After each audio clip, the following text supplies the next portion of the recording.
Om Namah Shivaya. Om Sada Shiva Samarambham Shankaracharya Madhyamam Asmadacharya Paryantam Vande Guru Paramparam.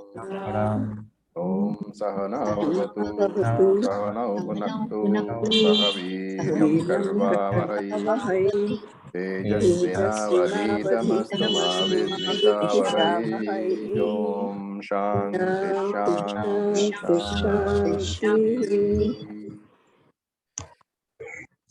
Okay, Tanmay, you could read from the 12th mantra to the end of the section. 15th mantra.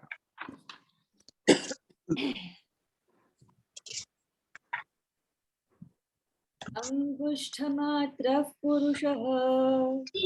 Angushthamatrah Purushah Madhya Atmani Tishtati.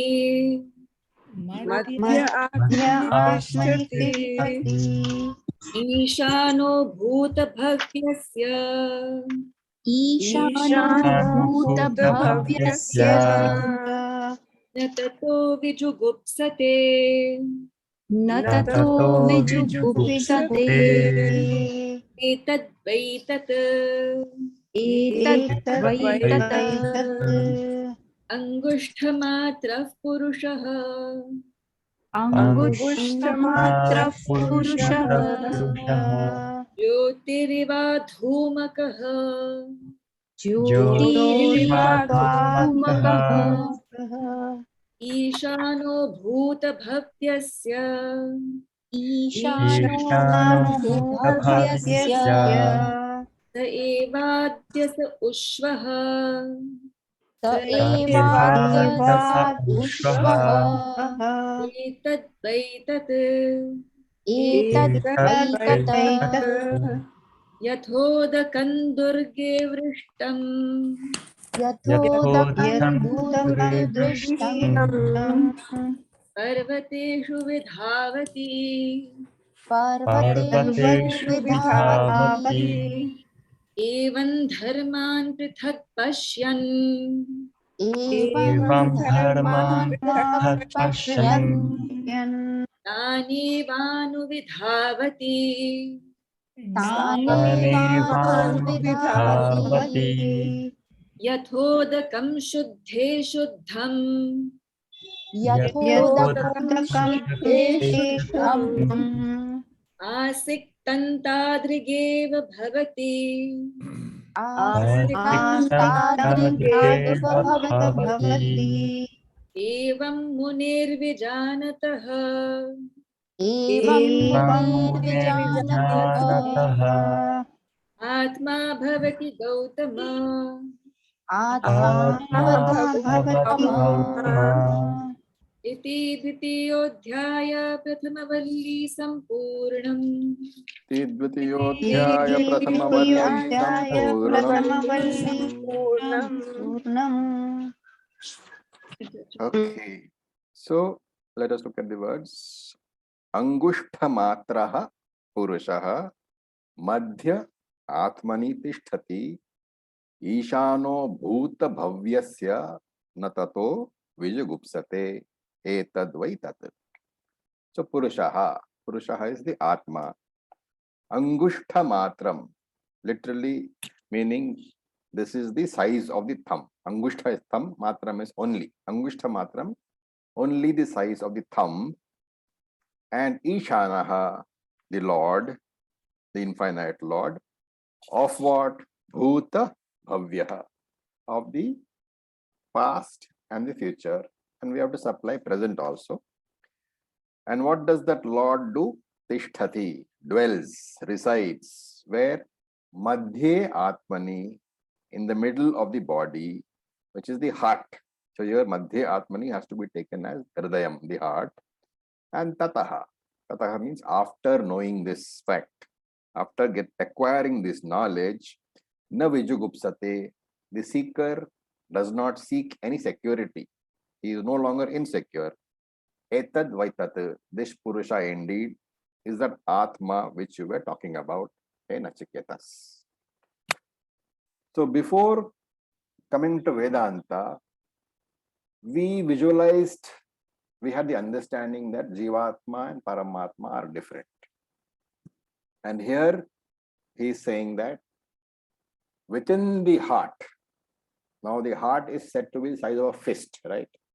That's what even, in the medical sciences, if you ask, they'll say, what is the size of the heart? Size of a fist. And what is the space available? The thumb just goes inside the fist. And therefore, that space available in the heart is equated to the size of the thumb. And within that space resides the Jivatma. And Jivatma is here being compared to what? To a flame, because flame illumines things just as the Atma does. And that is why we often say Prakasha Swarupa, Chaitanyam, Jyotihi. These are all the adjectives used for Atma. Now, talking about the size of the thumb, really speaking, it's only a visualization. It's only imaginary, because Jivatma is all pervading. Jivatma and Paramatma are not different. He is all pervading. Therefore, he cannot be located inside the heart. He cannot have a particular size. And so he says, Saha Ishanaha, that Jivatma, that Purushaha, which is supposed to be Angushta Matraha, located in the heart, in the space which is equivalent of that of a thumb, Saha Ishanaha. That Jivatma is nothing but the all-pervading Paramatma. And that Paramatma is a Lord of the past, Bhuta, Bhavyasya, and you have to add Vartamana also, present also. Shankara comments here saying that we think that the space within a vessel is a small space, and the space outside is a big space. That is the manner of speaking. But on inquiry, you discover that there is no such thing called small space or big space. There is only one space, which is indivisible space, akhanda space. And similarly, that has to be extended to consciousness. Vedanta says there is only one all-pervading consciousness within the body as well as outside the body. Because we are not aware, we name the consciousness which is prevalent inside the body as the Jivatma, and we name the consciousness which is outside the body as the Paramatma. Why? Because we think that there are two separate consciousnesses. One is Jivatma, one is Paramatma. But the truth is, just like the space, that consciousness is also akhanda. It cannot be divided. It is only one. Having said that, then Yama says, what is the tataha na vijugupsate, phalashruti? What is the benefit of knowing the Paramatma? Once I know that I am Ekatma, it doesn't matter. I may be called Jivatma, I may be called Paramatma. After getting this knowledge, tataha, after acquiring this knowledge, after becoming a jnani, which means after doing Shravanam and Mananam and Nididhyasanam, na vijugupsate, that person never feels any insecurity in life. For the person who does not have jnanam, the major problem from the womb to the tomb is what? Insecurity only. And this knowledge, this Atma Jnanam, destroys that problem of insecurity. What are the problems we face, especially as we grow older? We have varieties of fear. You have fear of the future, fear that children will leave you, fear that I will be, indisposed, fear that I will be in the ICU. So all sort of fears you have as you grow older. So that is one of the problems, fear. Arising out of their fear, because you are not sure of your capability to handle that situation, that fear converts itself into depression. So arising out of the fear, you can also go into depression.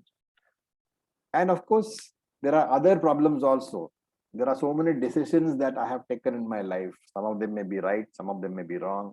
And some of them I can see in retrospect, I could have taken better decisions. So regret is also there.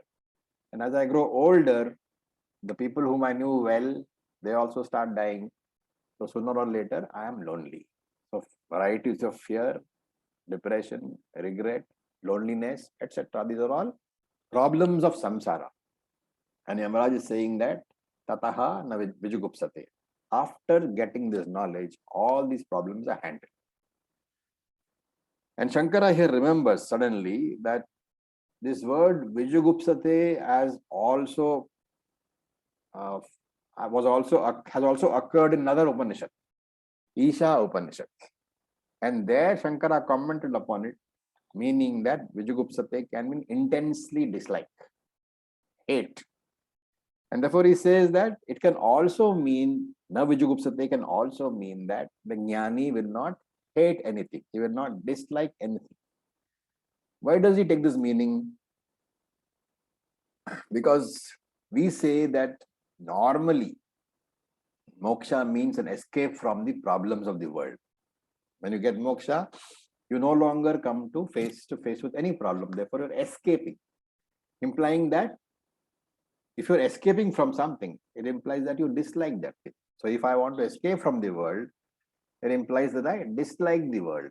And here by saying na vijugupsate, Shankara says, he's also saying that real moksha is freedom from any dislike also. In fact, to extend this example, I should have no dislike to getting another body, to getting rebirth in this world. That is the real meaning of moksha. Nothing should be disliked. Either the universe or even being born again, you should not be perturbed, you should not dislike that at all. That is possible only when you know that you are not subject to birth.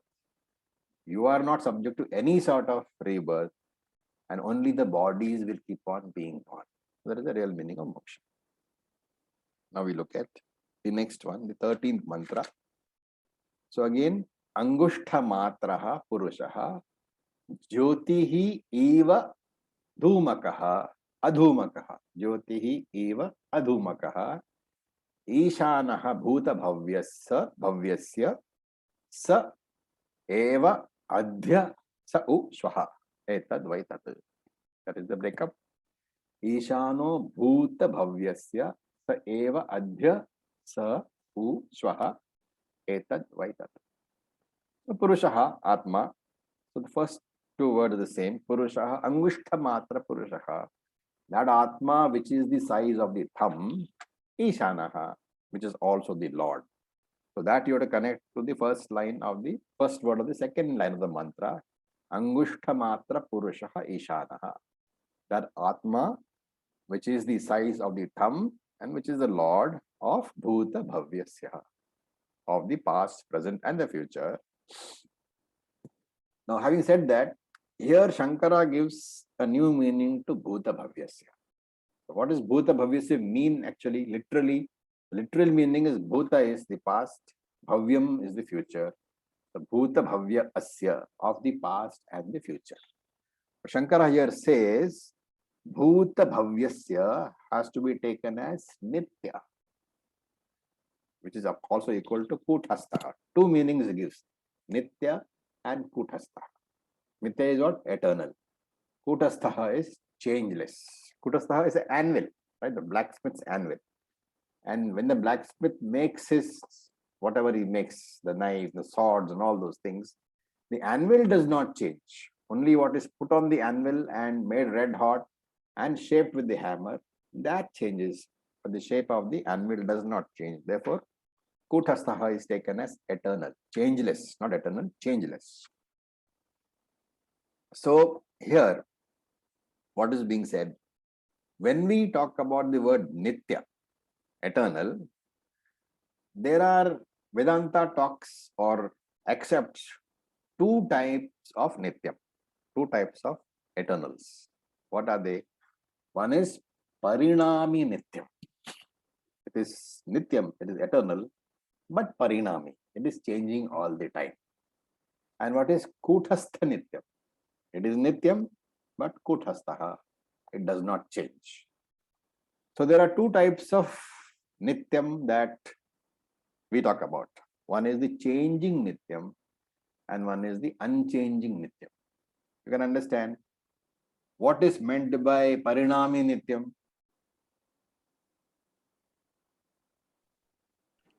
Maya. Maya. Yeah. Maya. Maya is Parinami Nityam because Maya is constantly changing. And what is Kutastha Nityam?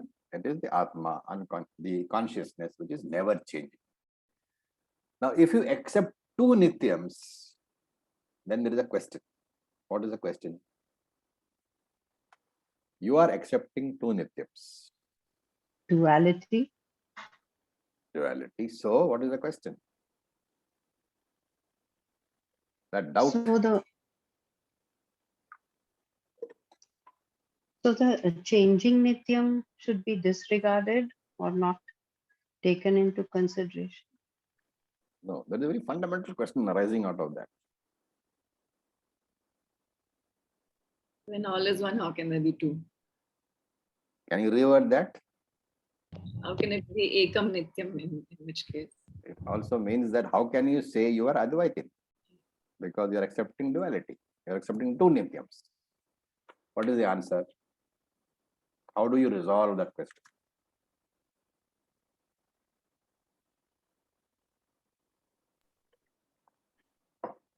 How can you say I accept two Nityams, but I am still Advaitin? One Nityam belongs to one level of Satya, the other Nityam belongs to another level. So one is Satyam, one is Mithya. There is no conflict at all. Okay, so that these kind of understanding. Because one of the realities is not. Sorry? Come again, I didn't hear that. Okay. So this understanding you have to be very clear about that there can be two things, but if one is of a different order of reality, then there is really no impact. The Mithya Vastu can never impact the Satya Vastu, and therefore there is no conflict in your claim that you are Advaita. Okay, so he says, Jyoti Jyotir iva adhumakaha. Like the flame, adhumaka, without a smoke. And you have to supply that alone. Adhya today exists. So this particular Atma, which is like a flame without smoke, that alone exists today. Adhya.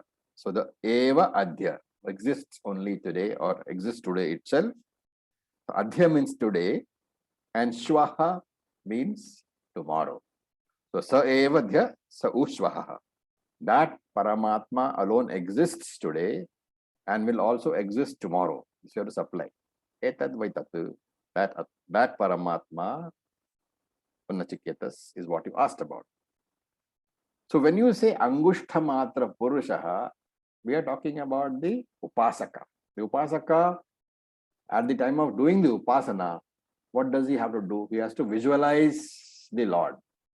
And here he visualizes the Lord of the size of a thumb and like a flame in his own heart.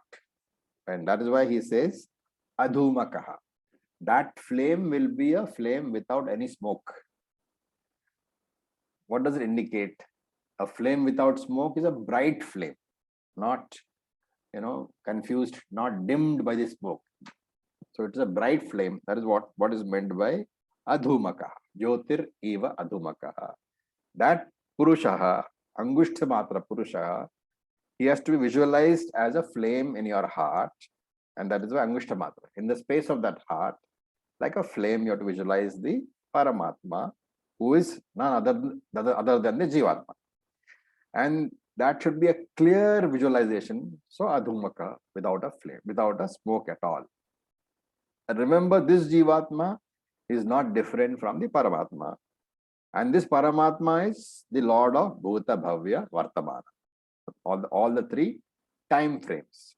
Therefore, we are talking about that Ekatma who is existent in the present and will literally be there in the future also. No, Shwaha actually means tomorrow, but tomorrow is always the future. So tomorrow has to be taken as future. It will be there in the past, in the present, and the future also. Which means what? This is Sat. Trikale Tishtati iti Sat. Is there in all the three time frames, and it is the immortality. Sat is its very nature. Existence is its very nature. Therefore, it can never go out of existence. Therefore, Atma is immortal. And since it is the very nature of that Atma, it's not a problem at all. Because immortality is the nature. Right? Now, I cannot change something which has a particular nature, because nature is by definition that cannot be changed. And this I should accept in respect of the anatma, because the nature of the atma is unchangeable. It's unchangeable. It has no death. It has no birth. Nothing needs to be changed about the atma. But the problem is, I know that atma is unchanging. I know the atma cannot age. All those things I know. But I transpose that onto my body. And then I have a problem. Because try as you might, the body will continue to age because it is the nature of the body to age. And it is avoiding this aging by going and getting my facelifts, etc. That will make me frustrated and miserable. The only solution will be to accept that some parts of me, the anatma part, will definitely age, will definitely have mortality. So accepting physical mortality is one form of accepting moksha. And you can accept physical mortality only when you claim spiritual immortality. That's very important to know. I can accept my physical mortality, yes, but I need to have something else in place. And that something else in place is the understanding that spiritually, as Atma, I am immortal. Okay. And in his Bhashyam on this verse, Shankara brings up Nayam Asti Iti Chaike. This is the question by Nachiketas, where in the first part, first section, first chapter, where he says Nayam Asti Chaike. Does the Jivatma survive after death or not? And Shankara says this mantra is the answer to that particular question. He says this mantra establishes that Jivatma survives after the death of the physical body. So that is the Shruti part of it. Because whenever Shankara gives a refutation, he gives a refutation based on Shruti and also on Yukti, which is logic, and sometimes on Anubhava also, wherever applicable. So he says this particular mantra, it is a Shruti Pramanam that Jivatma survives after the death of the physical body. And he offers the Yukti Pramanam also, the logical refutation also. He says logically also this view can be refuted. How? Supposing you do not accept previous life. And then you, let us say that you look at a small little baby. And it doesn't matter whether the baby is suffering or enjoying, right?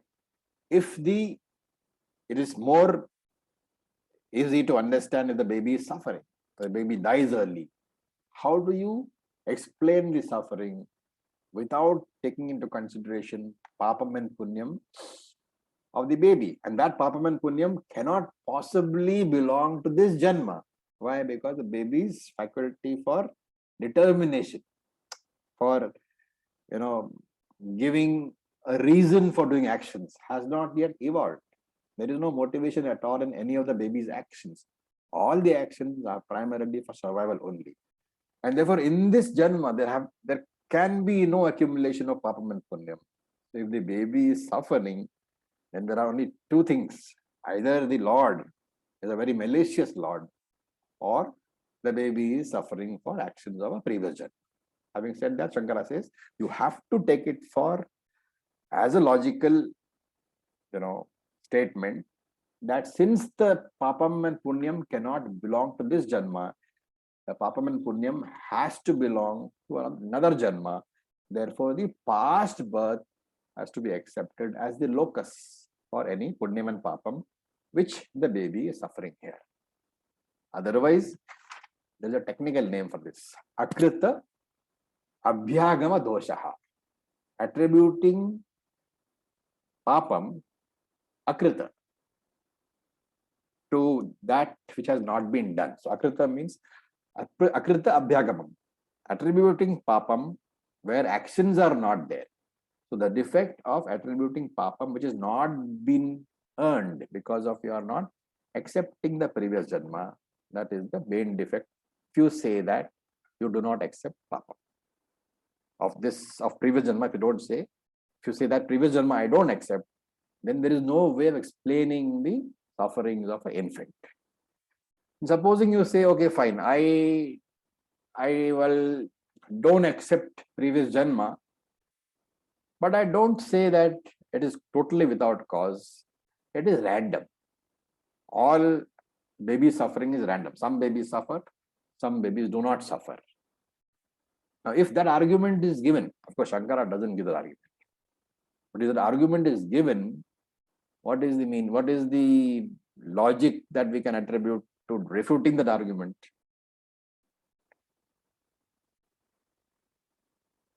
It has to come from you. If I argue that everything is accidental, some babies suffer, some don't suffer. It is all random chance only. There is no law of karma operating. The Lord is selective, or he is just picking No, up somebody I'm saying and it is making them random. suffer. It is random. There is no Easwara, that thing. It is random. It is Charvaka philosophy.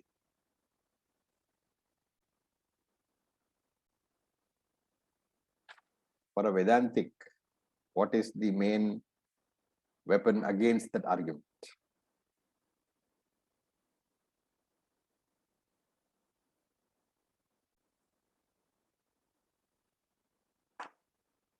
Nobody?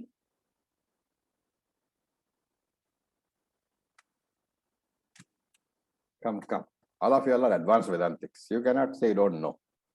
Exercise your brain. What is the main argument against saying that everything is random?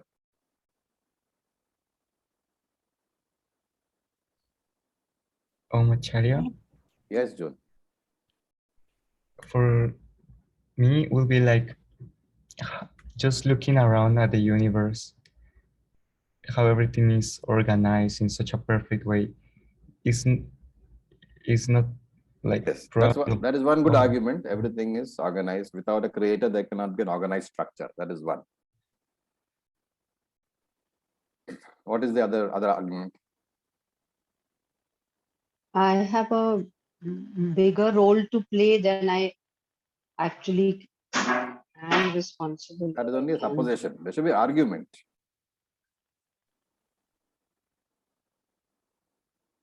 Yeah, Vedantics. From the Vedantic point of view, what is your main, Everyone has the also the intuition, just like that, like what is right and what is wrong. So intuitively, we're driven to do what is act as per dharma, right? Because there is intuitive knowledge that this is what will give us the right result.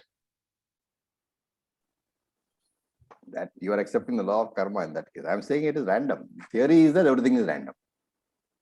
But law of cause and effect. Law of cause and effect, yes. Which is observable.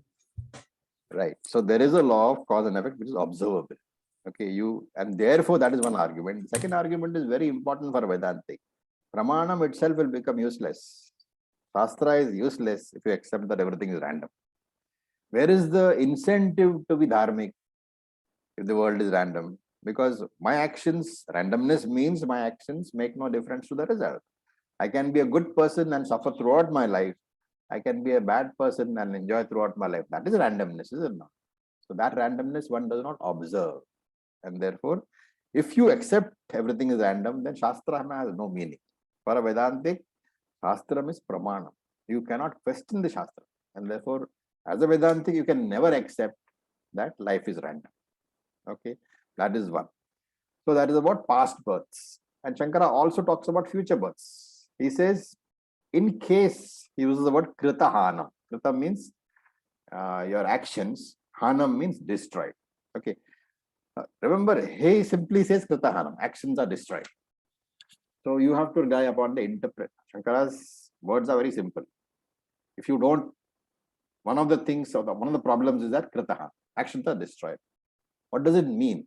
It means that in case I do not accept the law of rebirth, then there's a whole lot of karma which I do in this birth, right? Let us say I do so many units of karma, and I cannot possibly experience all the phalam in this life. All the consequences I cannot experience in this life.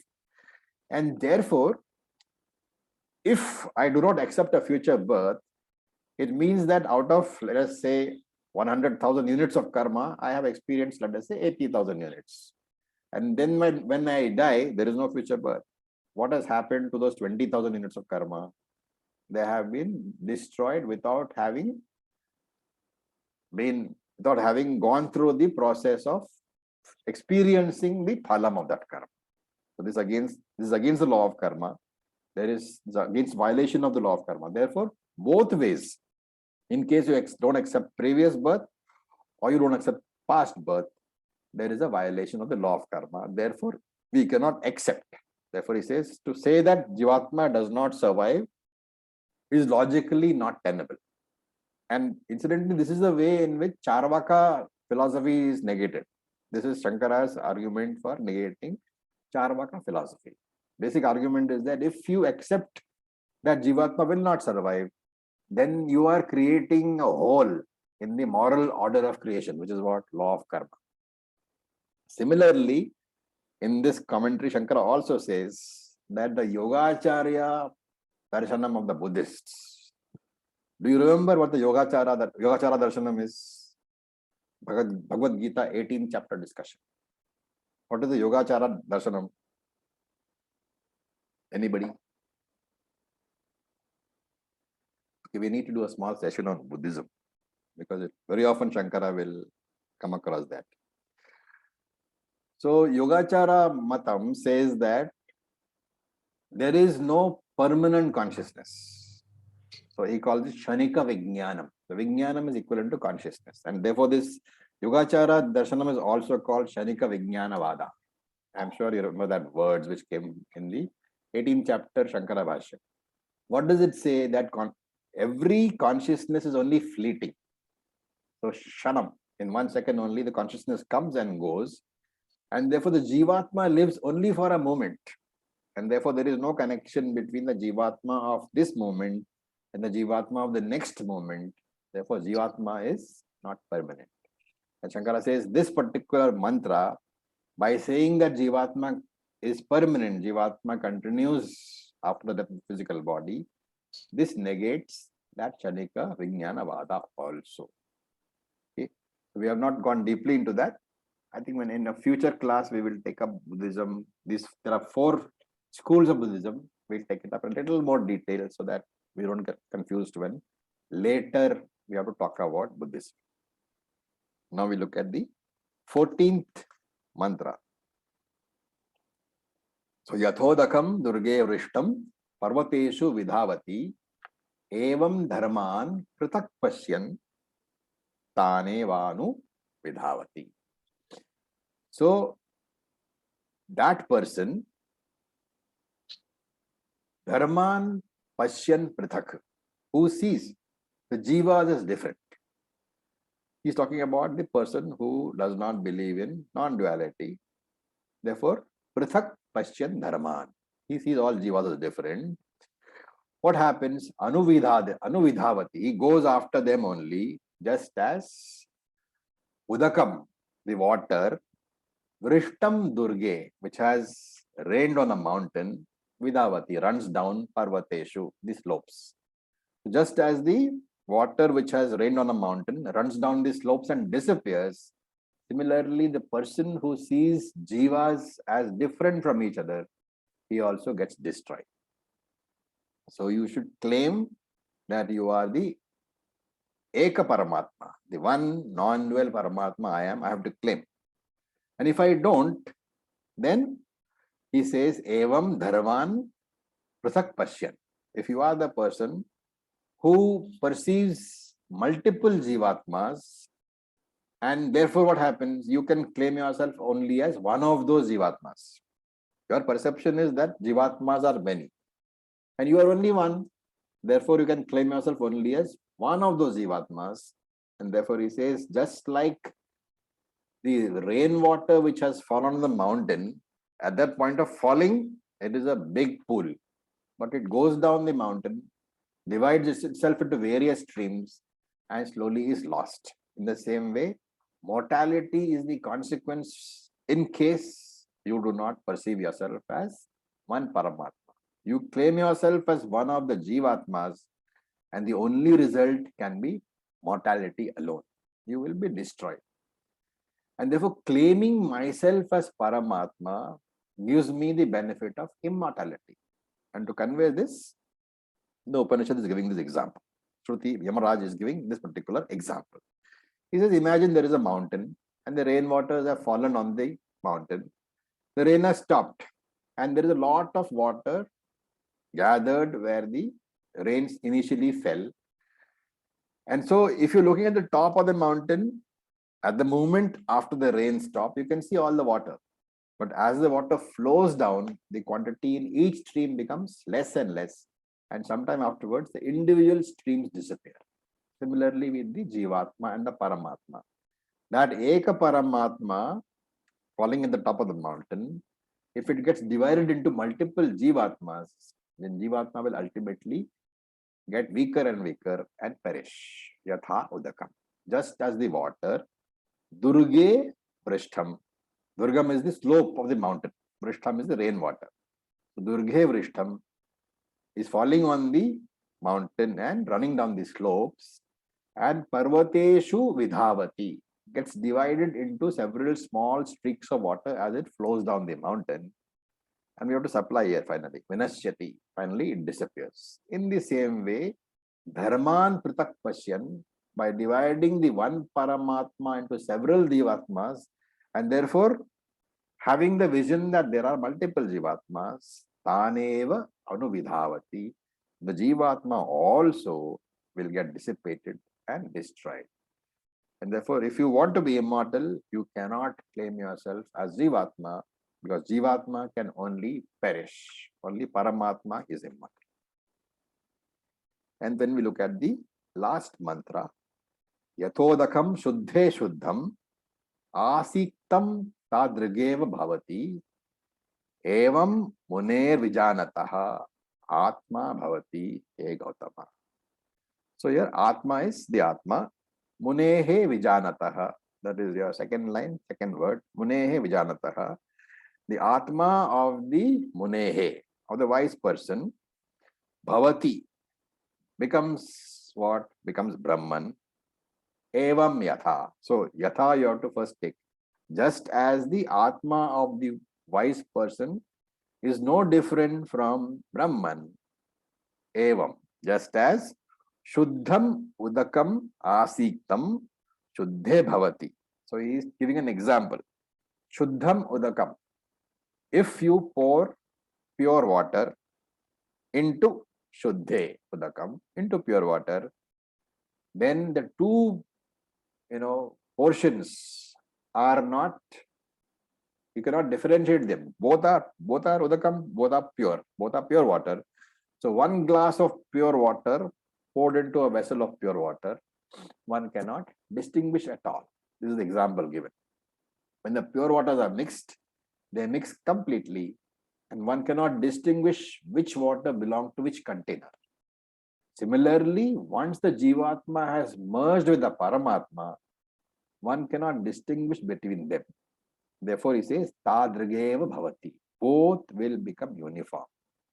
And Vijanata Munehe, the Jnani, Atma Bhavati He Gautama. That Atma, that Jnani becomes indistinguishable from the Paramatma. He Gautama. Gautama is the name for Nachiketas over here.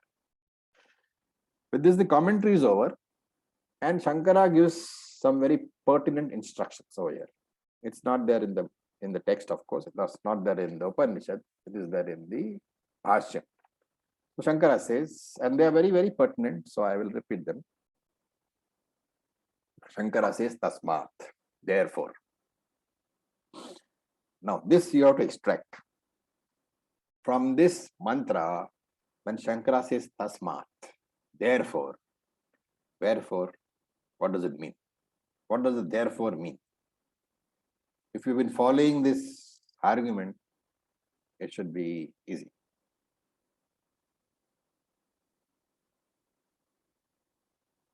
Difference of, that's what he's just said in this particular mantra, the non-difference. The non-difference. Since, therefore means, since looking at multiple jivatmas, Bheda Darshana, multiplicity of vision will lead to samsara, and Abheda Darshanam, singularity of vision, will lead to moksha. So that you have to supply here as tasmat, meaning of tasmat. Since multiplicity of vision will lead to samsara, and singularity of vision will lead to moksha, and Shruti is repeatedly teaching this. Everywhere, every Upanishad will teach you only this. Therefore, Shankara says, Ujitva, you should drop. Okay, very important this is. You should drop. Drop what? You should drop all other ideas belonging to other schools of philosophy. And he gives examples. He says, Kutarkika Bheda Drishtim. Bheda Drishtim means a differentiation in vision. Bheda Drishtim. Differentiation in vision. Seeing multiple jivatmas, which are the theories of what? Kutarkika. Tarkika means logician. Kutarkika means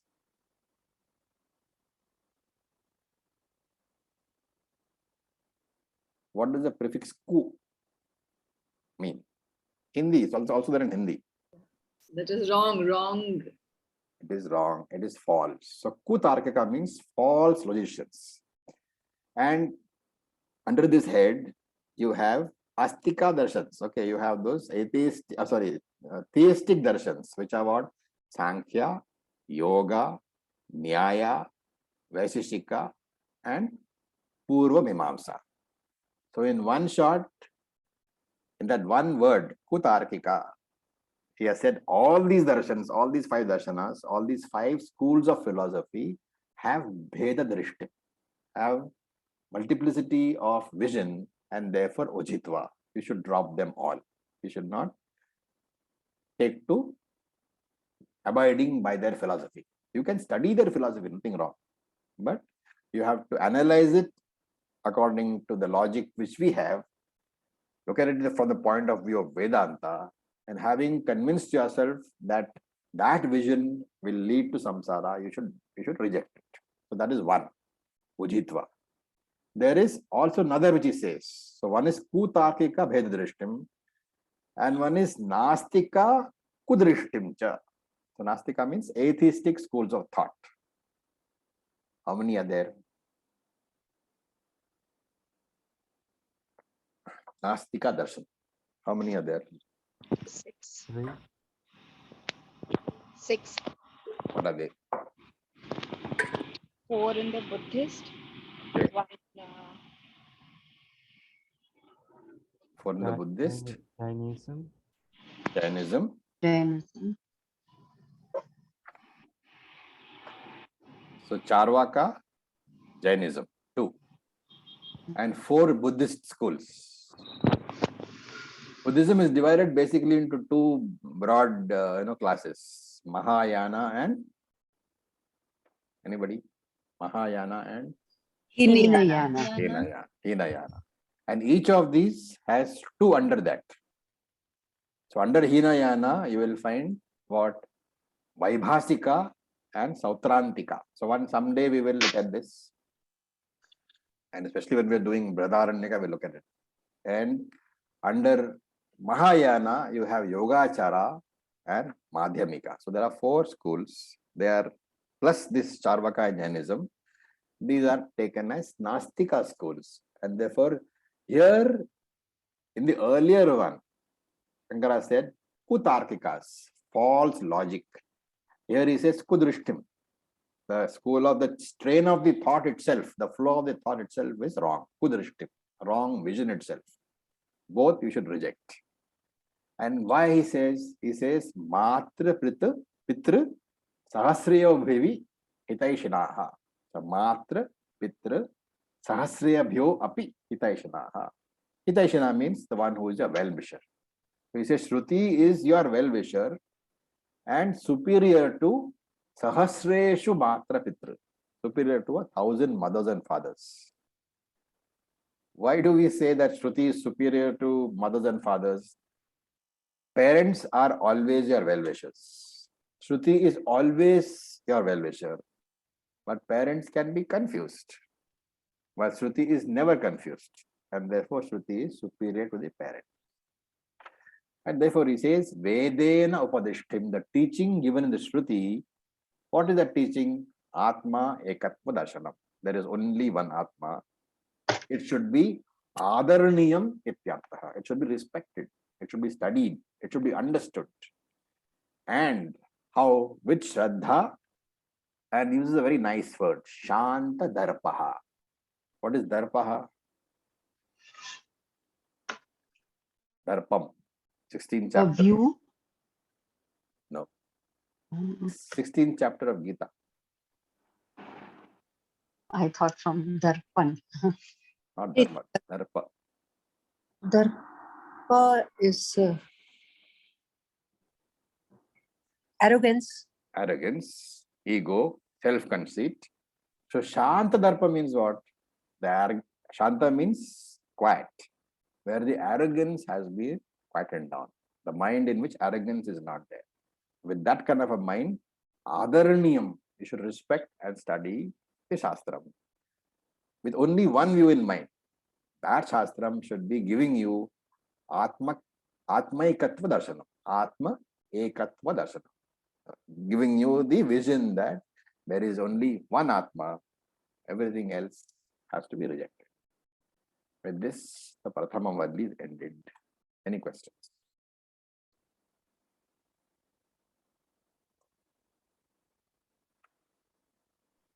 Raviji, could you just summarize the points you said that Shankara mentioned in the end in his Bhashyams? One I got was Bheda and Abheda Darshanam. Yes. Then Kutartika. Kutarkika, which is false logic, should be rejected. Yes. And Nastika Kudrishtim. Incorrect views of the Nastika schools of thought should be rejected. And after having rejected all that and understanding that Shruti is a well-wisher of yours, you should, with respect, with a quiet, shant mind, free of egoism, you should study the Veda. Thank you. Oh, Acharya, just a basic question. The law of karma, when we are saying we are accepting the law of karma, on what pramanam are we accepting that? Every Gita is full of that. But it is the Shastram, like you said, for those who don't want to believe in the Shastram. As a Vedantin, we take what the Shastra is saying as pramanam, but for a general person. If you don't take Shastra as pramanam, you can never believe in the law of karma. That is what Charvaka does. Yes, that is why I wanted to ask. Charvaka philosophy says that there is only this birth and nothing else. So enjoy yourself. Which is actually the philosophy of the majority of the world today. But then the logic behind it, once again, if you could tell me why, because we are using the Shastra as pramanam. So we are Charvaka philosophers that there is the Shastra, we use it as the pramanam to tell you that the law of karma exists. But the logic is always supportive logic. Remember that. In Vedanta doesn't ever talk about independent logic. It talks about supportive logic. So if you accept Shastra pramanam, then you adduce supportive logic to support the statement that you have made, that Shastram is correct. But if you don't accept Shastra pramanam at all, there is no question of any logic coming into play at all. Okay. We don't have logic as a primary pramanam. That is what he means by Kutarkikas. Yoga, Sankhya, Nyaya, Vaisheshika, Purvamimamsa. For them, logic is primary. And Shruti is secondary. For us, Uttaramimamsa, Shruti is primary and logic is secondary. We don't use logic as a primary pramanam. We always use a supporting pramanam only. Okay, thank you.